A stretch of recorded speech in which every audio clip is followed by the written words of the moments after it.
Kedatangan Ketua Tim Penggerak PKK Provinsi Jawa Barat dan Kepala Dinas Pendidikan Jawa Barat ke SMA Negeri 4 Kota Sukabumi ini langsung disambut oleh Wali Kota Sukabumi dan para guru.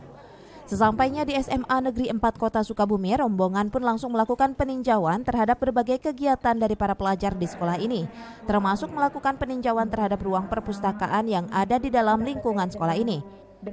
Kunjungan ini dilakukan untuk melihat kondisi sekolah jelang pelaksanaan kegiatan belajar mengajar di tahun ajaran baru yang bertepatan dengan masa new normal pandemi COVID-19 di Kota Sukabumi. Wali Kota ini menunjukkan semacam dukungan yang luar biasa terkait dengan keberadaan perpustakaan sekolah ini. Jadi harapannya ketika ada perpustakaan yang bagus itu bisa diduplikasi oleh sekolah-sekolah lainnya, minimal untuk seluruh Kota Sukabumi maupun nanti untuk seluruh Jawa Barat dan bahkan nasional.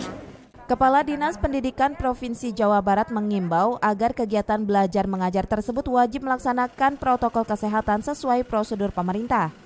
Guru akan dirapid atau di PCR test tidak sebelum memulai tatap muka di Kota Sukabumi. Kita usulkan ke gugus tugas agar dilakukan tes rapid Untuk seluruh guru ya, untuk di Kota Sukabumi. Ya.